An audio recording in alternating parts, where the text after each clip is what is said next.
Badass of the Week is an iHeartRadio podcast produced by High Five Content. Sergeant Bob Howard is wounded. He's tired.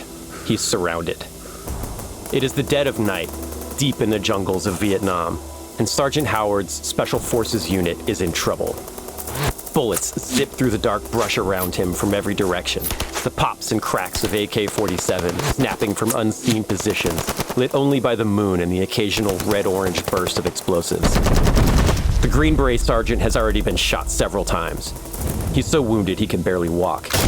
His hands, riddled with shrapnel from a claymore mine, function just well enough for him to squeeze the trigger on his rifle, to return fire on an enemy that closes in on him from every direction. Of the 37 men that had deployed on this mission with him, only 6 remain. They aren't certain of how many North Vietnamese are approaching, but they estimate the number in the hundreds. Bleeding, exhausted, running low on ammunition, Sergeant Howard gets on the radio with command. He requests an airstrike. When they ask for the coordinates, he gives them his current position. Sergeant Bob Howard might not be walking out of this jungle alive, but he's determined to take as many of the enemy with him as possible when he goes.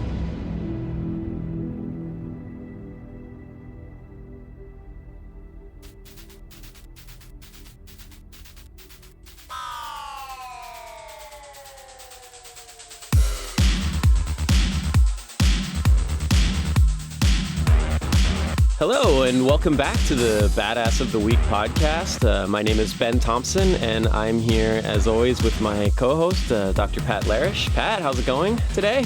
It's going okay. How are you? I'm doing okay. I've got my assortment of beverages here that I like to have when I'm recording. What is your libation of choice? I'm weird, so I like to have like a cup of coffee, a bottle of water, and then I have a little side drink with me. I make one of the Winston Churchill like whiskey sodas, so I need a little bit of liquid courage to get on here and try to record and to perform. I guess that's a thing that I can kind of sip on while we're doing this, and I still remain coherent by the end of the recording, and but it loosens me up enough that I can keep going. Yeah. So that's good. What do you drink when we do these? Kind of along the same lines, a little bit of liquid courage, something to take the edge off.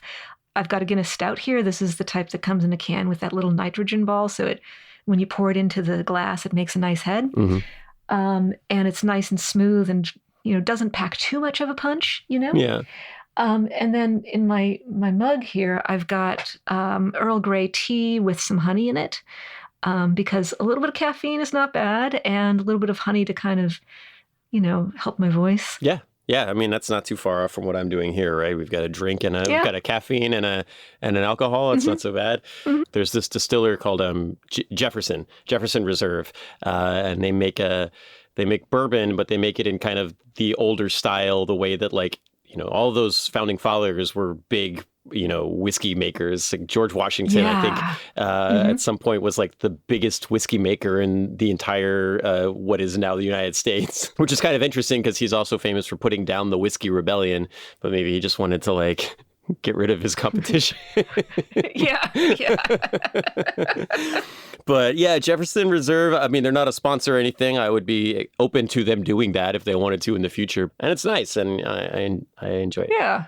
Today, I'm going to be talking about a good story, one that I would get a lot of requests for on the website. I've written about a lot of war heroes and stuff on the website, a lot of people who would survive crazy battles and, a great hero who charged this bunker with machine guns and he killed all these guys with grenades and pistol and all this stuff. And, these stories are great, and I like writing about them and I like reading them. But this one is kind of above and beyond a lot of the other ones.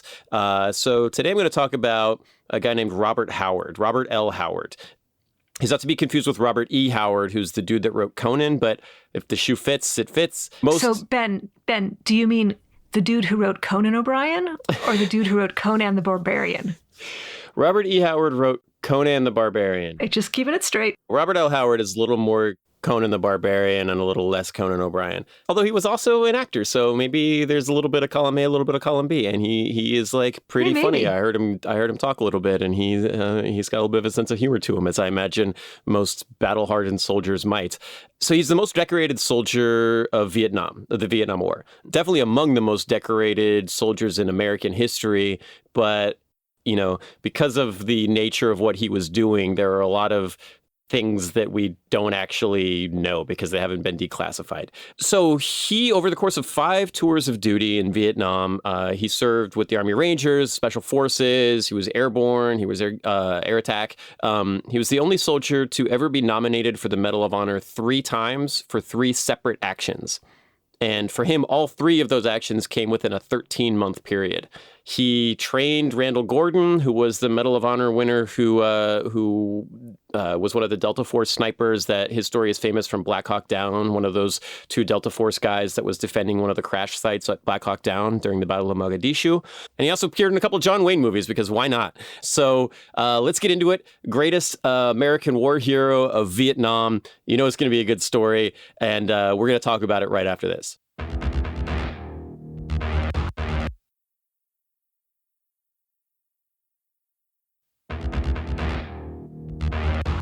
Okay, we're back, and I'm going to talk about Sergeant Robert Lewis Howard. He was born July 11th, 1939, in Opelika, Alabama. He was only 2 years old when his father was drafted to fight in World War I. In 1941, his dad and all 4 of his uncles, they decide they're going to be paratroopers. And they become paratroopers in World War II.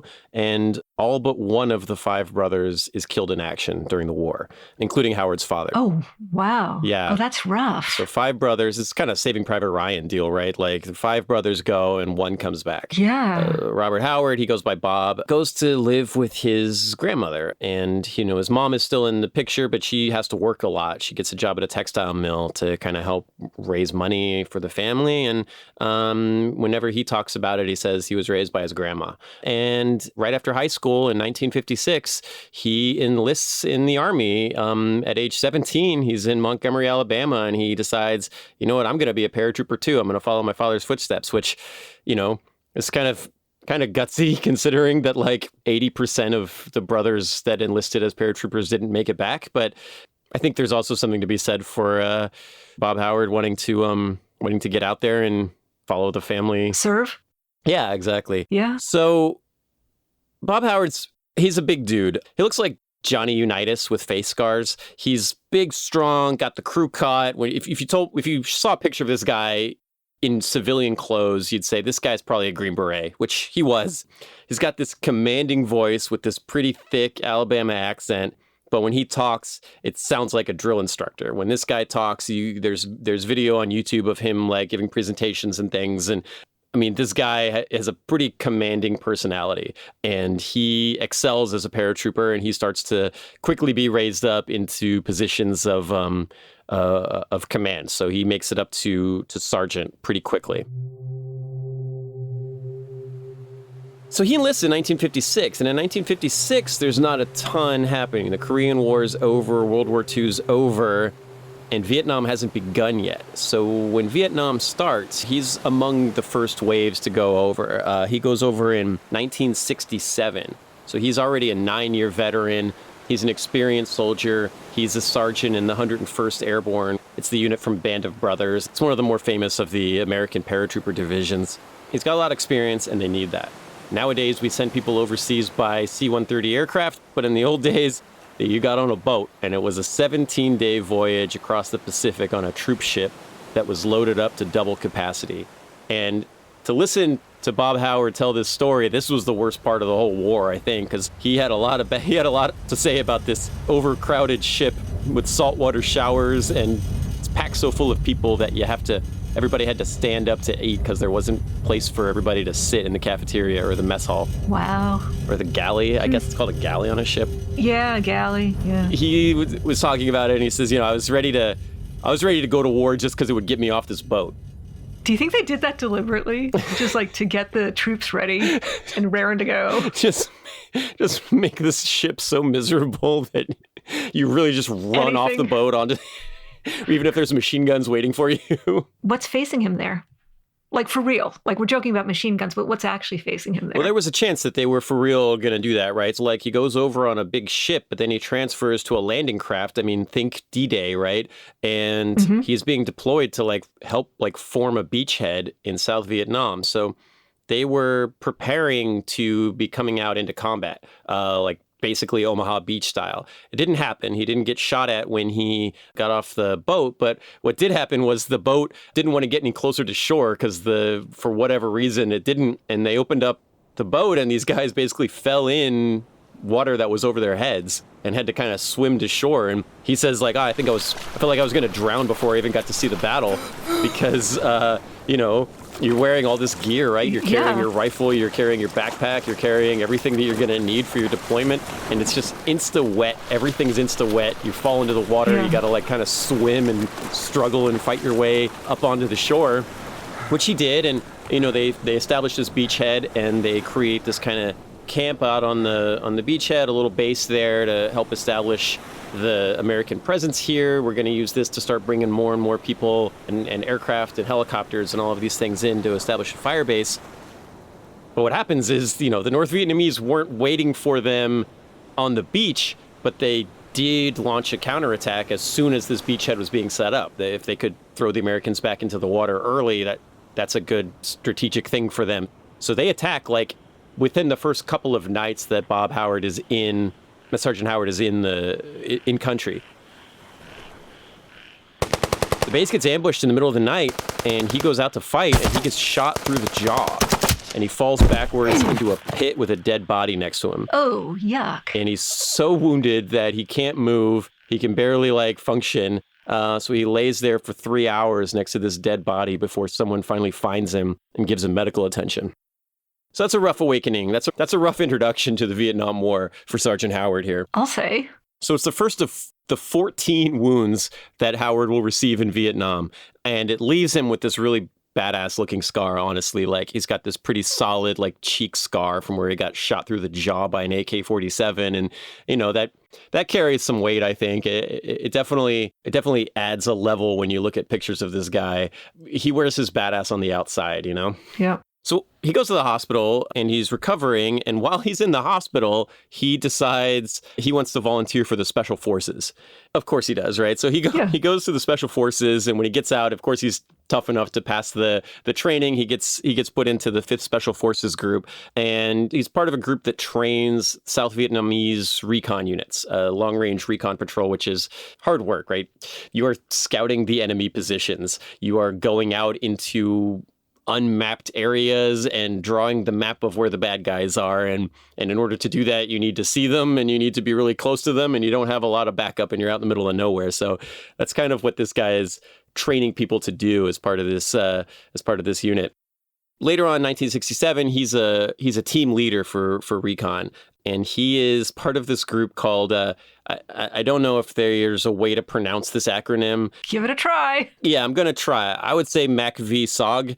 Military Assistance Command, Vietnam Studies and Observations Group, which sounds very innocuous. It sounds like a bunch of people doing data entry at desks or something. Right. Yeah, exactly. It sounds like 3 dudes in ties with, like, Buddy Holly glasses. Mm-hmm. Slide rules? Oh, right. Sorry. Yes, slide rules. and sitting at these computers, typing up and looking at pictures of things, but maybe with a very, very large mainframe somewhere in the building. Yes, exactly. I look at these letters and I'm calculating plays in Scrabble, honestly. I mean, MACV-SOG is probably a pretty solid Scrabble word, I'd imagine. So he is in the Military Assistance Command, Vietnam Studies and Observations Group, which, like we said, sounds innocuous, but it is actually like frontline Green Beret reconnaissance stuff. The sort of thing he was training the South Vietnamese for. He is now He's going out on some of these missions with them. And he is a demolitions team leader for what's known as a hatchet force that's sent to disrupt activities on the Ho Chi Minh Trail. Search and destroy, also look for missing personnel. Yes, yeah. As part of their portfolio, yeah. Exactly. So yeah, he's fucking shit up on the Ho Chi Minh Trail. He's fucking shit up on the Ho Chi Minh Trail. That's kind of his job, is to create chaos in Laos. Chaos in Laos. Now, chaos in Laos. Yeah. Now, but we're not at war with Laos, right? No. So this is part of the reason why a lot of, it's possible that there are many more badass exploits of Sergeant Robert L. Howard that will not come to light, because the United States is not supposed to be operating in Laos or Cambodia. So he would run his supplies down through those two countries so he could bring them in anywhere in Vietnam. It was particularly effective at reinforcing the Viet Cong in the south. He could bring weapons into the guerrillas that were fighting down there. And because Laos and Cambodia were sovereign nations that we were not technically at war with, the U.S. was not supposed to be operating over there. But, if you want to disrupt their supply lines, you kind of have to, right? Where the supply line is. Right, exactly. Cambodia we're looking at the Khmer Rouge, we're looking at Pol Pot, right? And he's got strong ties to China, which the Vietnamese had strong ties to the Soviet Union, were backing a lot of their stuff. And the Chinese, we didn't really want to involve them if we could help it. So we didn't want to make the Cambodians mad, because that brings China into it. There's a whole thing with this. And we didn't want to acknowledge that we were in any of these places. But we also were going to have a difficult time executing this war without being able to disrupt their supply lines. So the forces that are being sent out for this are mostly South Vietnamese. There aren't a ton of American soldiers operating here. When they say like special forces advisors, this is what they're talking about. Like Sergeant Howard's out there, but a lot of the people in his force are South Vietnamese soldiers. Kind of the theater of operations for Sergeant Howard is along this razor edge between Cambodia, Laos, and Vietnam, working to disrupt the Ho Chi Minh Trail. And that's where one of the first actions that he becomes famous for happens. It's on November 12th of 1967. His platoon was dropping in for one of these search and destroy operations, and they're coming in by helicopter, right? He trained as a paratrooper, but in Vietnam, because the canopy jungle was so difficult to operate in, we're using a lot more helicopters than aircraft to deploy soldiers. So he is very famously like insanely brave. You don't say. Yeah, the way that they describe him coming in on this mission, which I imagine was just one of many missions he executed over his career, was that he was like shooting from the helicopter as it was landing, and he jumps out of the helicopter before it hits the ground to help like set up the perimeter for the rest of his guys to deploy. And within a very short period of time, he's only there with 30 dudes, right? He's got 30 guys with him. He's a sergeant. He's a first sergeant, I believe, at this point. So he's a little bit one of the more senior sergeants. And they drop into this area, and the North Vietnamese are waiting for them. The Americans are outnumbered probably 10-1. So we're talking like 300 dudes. We're talking around 300 guys. We're talking a battalion, which at is least anywhere between 300 and 800 guys. Yeah. So that's what the reconnaissance is there for, is to kind of figure out what we're looking at. And when they landed, they realized they were very seriously outnumbered, and this was going to be a problem. But because of the jungle, and because the insertion and extraction is very difficult, sometimes these teams would be stuck in the deployment zone for a long period of time. So he's there for a week. He fights off the initial ambush, and over the course of the next week, they are doing their reconnaissance mission, trying to scout enemy positions, and they keep getting attacked. They keep getting ambushed as they're going through this. He's wounded in battle. He's shot over the course of this. He's ambushed 3 separate times, and on all 3 times, he kind of rallies his guys to fight off the attacks and drive back the enemy, and then gets them out of there before the enemy can regroup and come back at him. He's shot, he's shooting the enemy, he's administering first aid, he's maneuvering his troops, he's commanding guys, he's encouraging the guys who are maybe their morale's starting to break. He's doing all manner of heroic things that you expect your sergeants to do. And finally, after a week of fighting through this jungle, they get to a clearing where the extraction team is going to come. They're going to send a rescue helicopter to pull these guys out of here because they're surrounded, they're in big trouble. The enemy is closing in on them with artillery and mortars and soldiers. And the first helicopter they send in is an ambulance helicopter to give medical aid to the wounded Americans and South Vietnamese. So they get to this clearing, the helicopter appears, it's starting to come in over the canopy, and it gets hit by an RPG and it goes down.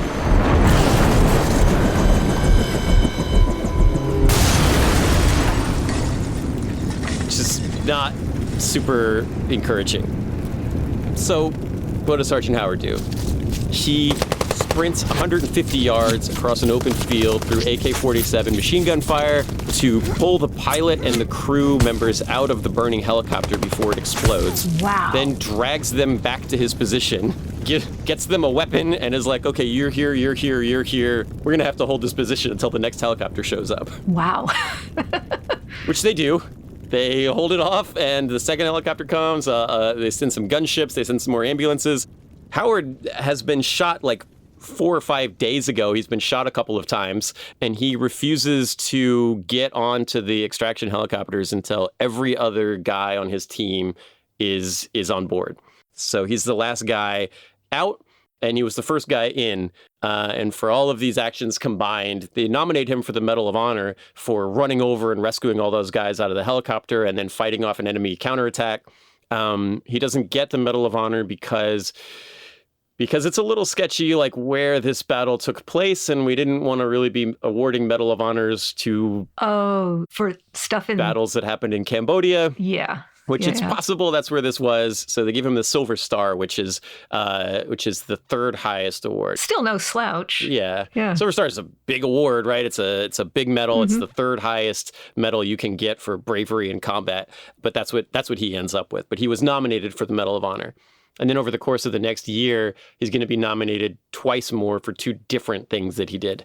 And so we're going to get into that. This guy is he's the quintessential badass. He is the quintessential badass. But among those stories, this is one of my favorites. And so that's why I wanted to do it for the podcast, because I've been holding on to this one for a long time, and it's fun to finally be able to get to tell it. Okay, so the Silver Star action began November 12th, 1967, lasted about a week. So he gets extracted November 1967.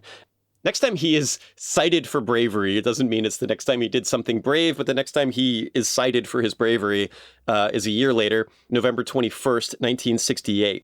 Sergeant Howard is attached to a joint South Vietnamese and U.S. force that's reconning enemy positions along the Laotian border. I mean, like I said, the Ho Chi Minh Trail runs through Laos. You could get on a high ground that's probably in Vietnam and look down at them and recon without being in too much trouble. So he was doing that. Mm-hmm. And yeah, sure you can. Sure, he was in Vietnam. Yeah. Anyway, I'm interrupting. He is reconning enemy troops along the Laotian border, and he spots a big enemy bunker complex. It's a storage facility for food and ammunition that they're using to funnel into North Vietnamese positions along the main battlefront, and also bring in to aid Viet Cong forces in the south.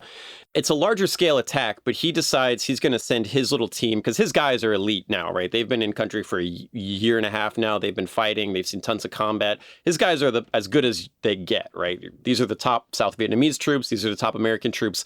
He's going to send them on a flanking maneuver around the side. So while the main attack is going to come at these bunkers, he's going to go around to the side and try to hit them from an area that's going to kind of maybe be able to turn their flank. While this is happening, he engages the enemy. They say that he shoots somewhere between 4 and 6 enemy soldiers while he's fighting his way through here by himself, because he's, of course, leading from the front, as you do. But then there's a bunker around the edge that has a heavy machine gun on it, and it opens up. Machine gun fire everywhere. There's a couple of positions there. They're all firing at the Americans and the South Vietnamese. They have to take cover. One of the machine gun rounds hits something near Sergeant Howard. I heard one report that it was his gun. Another, it was like a tree nearby. A ricochet knocks him on his back. He gets up. He's bleeding out of his forehead. He might have been unconscious for an indeterminate period of time while he was laying on his back. He doesn't remember, but he gets up. He sees this machine gun nest firing at the rest of his guys. And there's a sniper up in the tree that's shooting at them. And so Sergeant Howard, with gunshot wound to the head, decides, I'm going to keep going by myself. All the rest of my men have taken cover somewhere else, but I'm not quite sure where they are. So he decides he's going to gonna go solo on this. He goes around the flank, kills that sniper on the way. Like I said, I heard a story that it was his rifle that got shot and he had to kill that sniper with a pistol, which is very impressive. But he goes to that other bunker and he captures it with grenades. From that bunker, he sees another bunker, so he calls in an airstrike on that bunker using his radio. This guy's just like one-man army, right? Yes. And the airstrike comes in, blows up that other bunker that he saw.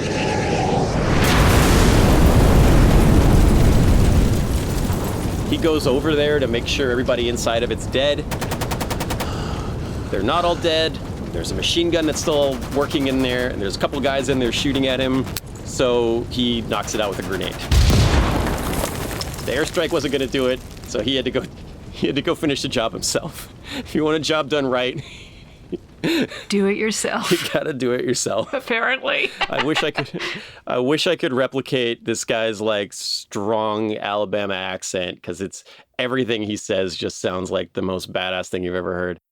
Then goes back, finds his unit, who are being pinned down by a third enemy machine gun position from a heavy bunker. He then gets a portable anti-tank weapon and uses that to destroy that third bunker. Let's just let that sink in. Okay. Yes. Yeah. They don't want to provide a number for how many of the enemy he's managed to take out by himself, but he has taken out 3 hardened enemy machine gun positions. He has single-handedly turned the flank of the enemy position at this supply depot, and the supply depot falls. And he is nominated for the Medal of Honor again. Mm-hmm. But again, this might have been in Laos, so he might not have technically supposed to have been there in the first place. Yeah. He gets the Distinguished Service Cross, which is the second highest award for bravery offered by the United States Army. And none of this is the action that he is known for. Wait. None of this is the thing that he's the most famous for. None of this is his Medal of Honor action hasn't happened yet. Wait, there's more? There's more. And we're going to get to it right after this.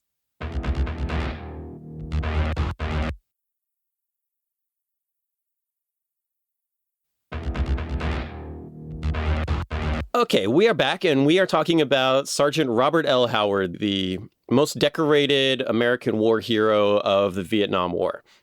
We have already followed him from Tuscaloosa, Alabama, to the shores of Vietnam. He's been shot in the face. He's been shot in the head. He's been badly wounded. He's received the Silver Star for pulling some guys out of a burning helicopter. He's received the Distinguished Service Cross for destroying 3 enemy machine gun bunkers with grenades, a pistol, a rifle, and an anti-tank weapon.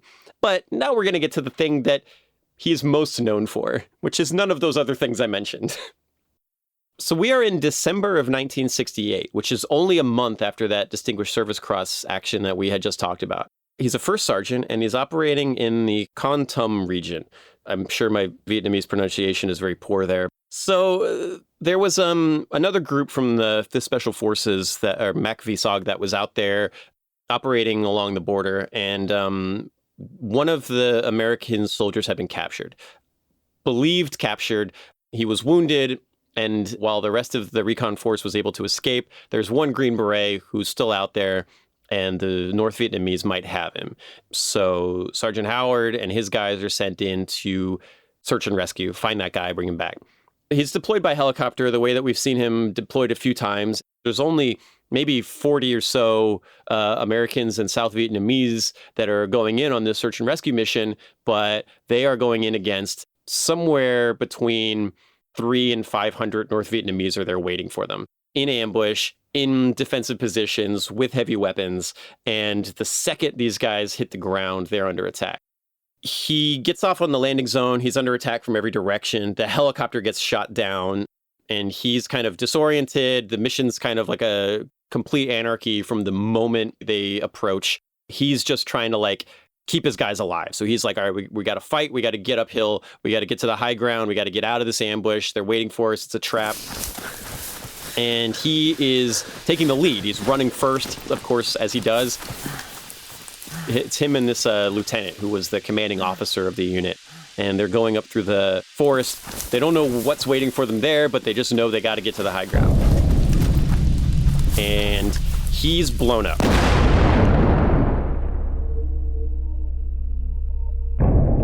There's an explosion, Howard believes that it was a claymore mine, which is a big explosive that's full of like pellets, like think BBs, think a bunch of BBs attached to an explosive that it blows up and it just sprays BBs out towards you. Oh, that sounds nasty. It is probably not very fun to be blown up by a claymore mine, I'm not gonna lie. Yeah. He gets knocked down, he loses his weapons, he's blinded, and his hands are messed up. Ugh, yuck. And so when he comes to, he's been unconscious for an indeterminate period of time. He can't see because his face is so messed up that he's bleeding into his face and it's blinding him. Like he's blinded from the flash and the explosion, but also from all the blood that's running down his face. He can't really work his hands and he can't feel his legs. He hears a sound and he smells something flammable, liquids, and fire, and he's hearing the sounds of gunfire happening all around him.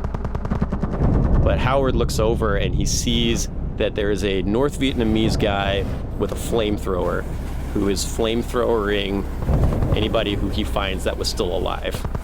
And he's coming towards Howard, and Howard can barely move. As soon as he comes to with his vision, he's like making eye contact with this flamethrower guy. Howard's not the kind of guy who just gives up because you blow his hands up and you blow his legs up and you blind him. He does what you would expect him to do, I suppose, what no normal human being would do in this situation, because we are not Robert L. Howard, because we are not extremely badass Vietnam War heroes.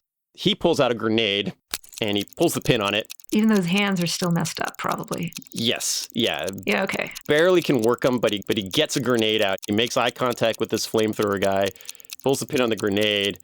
And you can hold a pin, like once you pull the pin on a grenade, you can hold it and it won't blow up. It's when you let go that like the timer starts. So he's holding the grenade. He's looking at this guy. He had that grenade and the flamethrower guy decided, I'm not going to mess with this. I'm not going to flame this guy and then get blown up by a grenade. So he leaves. What happens to the grenade? He throws it at the guy after the guy leaves. Okay. I mean, you pull the pin, you gotta do something. Yeah, right? he throws it at the guy as soon as the guy walks away, because this is Robert Howard and that's how he rolls. Then he can kind of hear like some groaning and some pained noises, and it's that lieutenant he was going with, and that guy's hurt pretty bad. Not that Howard's not, but this lieutenant's also hurt pretty bad, and he's calling for a medic that's not going to come. Howard is bleeding profusely, very close to being dead, but he can't leave this guy there. He gets up, grabs this lieutenant, and he starts dragging him back down the hill. They were going to high ground, they're not going to make it. He doesn't have the strength to carry this guy uphill, but to hear Howard talk about it, this guy was like 6'4", so he's a big dude. He drags him back down the hill and he sees some of the American forces have kind of formed a little bit of a defensive line. They've gotten out of the ambush, but they've formed this very, very small perimeter. He drags the lieutenant down there. There's this sergeant there in this little gully or ditch or something, and he's just like, he's having a panic attack, right? Like, as is completely understandable in the situation. The sergeant is paralyzed by fear, watching half-dead Robert Howard pull this wounded lieutenant down the hill. Howard looks at this sergeant and says, give me a hand with this guy. Sergeant doesn't do anything. Howard says, fine, give me your gun, because I don't have one. The sergeant's like, well, I'm not going to give up my rifle. So he pulls out his pistol. It's a .45 caliber pistol, and he's like, you can have this. And Howard's like, I don't have any extra ammunition for that, so the only ammo he has for it is what's in the gun right now. And as soon as he takes it, a bunch of other North Vietnamese soldiers come running out of the jungle towards him, and he has to be fighting them with this pistol, which he does. He shoots 3 or 4 more guys, but then they shoot him in the ammo pouch. So he's got a bag that he's carrying that has all of the magazines for his rifle, which he doesn't have anymore because it got blown up by a claymore, and they explode. So something on the order of 15 to 20 bullets go into his leg and his back and his side. Oh. And he goes down again, of course. He's shot 15 times at the same time. And when he comes back to again, it's been another indeterminate time gap. But he's down at the bottom of the hill, and the Americans and the South Vietnamese have created a little bit more of a defensive perimeter down here. And they've got medical up there, and he wakes up with like a medic tending to him. And wasn't there a lieutenant involved somehow? Yes. Is the lieutenant still in the picture? So the lieutenant's nowhere to be seen, and the medic is working on Howard, and Sergeant Howard's like, hey, is the lieutenant alive? And the medic says, yeah, he's still alive, but I don't think he's going to make it. And Sergeant Howard says, you make him make it. You keep that lieutenant alive. And I mean, I got goosebumps when I heard him say that line in the video I was watching of him talking about this. Yeah. So he's very, very badly wounded at this point, and he's getting medical care. But he is also the senior ranking person in charge now. So he is just like, goes to the medic and he says, get every alive person that you've got that's able to fight. I want to talk to him right now. And so the medic does. He goes and gets every alive person that's left from this detachment, and they all kind of come around this wounded sergeant who's shot up and bleeding everywhere and like barely alive and can barely walk, but they all come to him so that he can yell at them and tell them what to do. He's like, all right, here's what we're going to do. We're going to establish a perimeter. You're going here. You're going here. We're going to fight these guys or we're going to die trying because we're stuck here. Give me a radio. I need to talk to command. Give me air support. For the next 4 hours, they are under constant attack. It was 37 guys. It gets down to only about 6 survive this engagement. Then, like, it kind of all culminates in this big attack. Like, it becomes nighttime. The North Vietnamese launch a huge attack on them. He's on the radio. He sets up strobe lights. So just basically, like, the enemy's going to know where we are, but it also beacons air support, like, here's where we are, we need help. But he's listening on the radio and they can't get help in. They can't get a rescue mission in there. It's too dangerous, right? There's too many enemy weapons. There's too much ground fire. Like, every time they start to send helicopters, they get under so much fire they have to turn back. And so he's just like, fine, give me napalm. Here's the coordinates. And the enemy starts to close in. Wait a minute. When you say he says, give me napalm, etc., does he mean like he wants them to get the supplies to him? No, he wants them to drop them on his general location. Aha! He's sending them coordinates of where the enemy is, and he's like, put napalm here. And as we did in the cold open, he's like, here's my position. They're everywhere. Just start dropping bombs right here. These are the coordinates for your run. And he talks about it, and he says, like, there was one run where they had gunships come through and firing with their heavy machine guns and cannons and stuff. And he was like, I was laying on my back, and I had my feet apart, and I could see spray from bullets hitting between my feet. They're strafing his position while he's there. He survives. Of course he does. He lives. He's one of the 6 guys that make it out of there. Wow. I looked up everywhere I could to try to find some happy story about that lieutenant surviving. I can't even find the lieutenant's name. I don't know what happened to him. So I don't have a completion on that story, which probably means it didn't end well, but maybe it did. I don't know. You can't answer every question. I cannot. I tried. He gets nominated for the Medal of Honor for this, of course. Does he get it this time? Well, let's fast forward a few months. He is on the front lines. He's a captain now, right? That actually, he gets promoted to lieutenant, and then he's up to captain. He's commanding a company on the front lines. He is under a big attack from the North Vietnamese. He is back there with, like, his troops. As he's running towards one of the mortar pits, enemy opens up on him. He gets shot in the foot and jumps into this mortar pit. He's kind of helping this mortar team work the gun, and some guy comes running up to him and it's like, Captain Howard, we have the Army Chief of Staff is on the radio for you. And so Howard's like, okay. So he goes back, gets on the radio, and it is General William Westmoreland, who is the overall commander of all U.S. Army forces, all American forces in Vietnam. And he says, oh, hey, Bob, how's it going? And Captain Howard is like, I don't think it's very good. We need backup. We're under attack. We're holding them off, but I think we need to do this. We need to do this. Also, I've been shot in the foot, but I think I'm fine. Like, it's going to be okay. And Westmoreland's like, I was calling to let you know that you're receiving the Medal of Honor.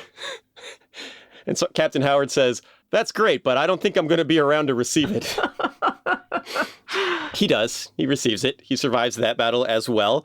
And in March of 1971, he goes to the White House and he receives his Medal of Honor, the thing that he was nominated for 3 different times. He got the 3rd highest award. He got the 2nd highest award. Now he gets the 1st highest award. President Nixon puts the Medal of Honor around his neck at a ceremony. And the first thing that Bob Howard does after he gets the Medal of Honor is go to the Tomb of the Unknown Soldier. And he says that when I got that medal, I felt like I was sharing it with members of my family who sacrificed their lives. So for him, his dad, his uncles, they had all fought in the war.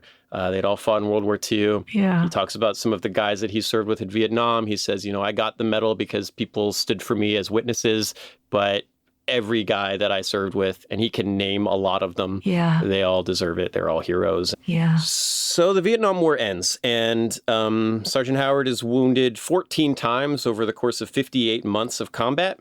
He receives the Medal of Honor, the Silver Star, the Distinguished Service Cross, 8 Purple Hearts, 4 Bronze Stars, 3 Air Medals, 4 Legion of Merits, 7 Army Commendation Medals, etc., etc., etc. And a partridge in a pear tree. Yes. He is very, very highly decorated.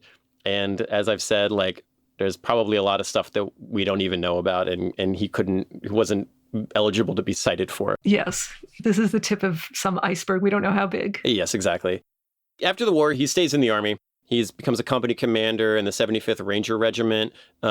He does special forces training near Fort Bragg. He trained Randall Sugart, who, like I said at the beginning, was the Delta Force guy who got the Medal of Honor during Black Hawk Down, one of the Delta Force snipers who was trying to hold off the crash site of one of the Black Hawks.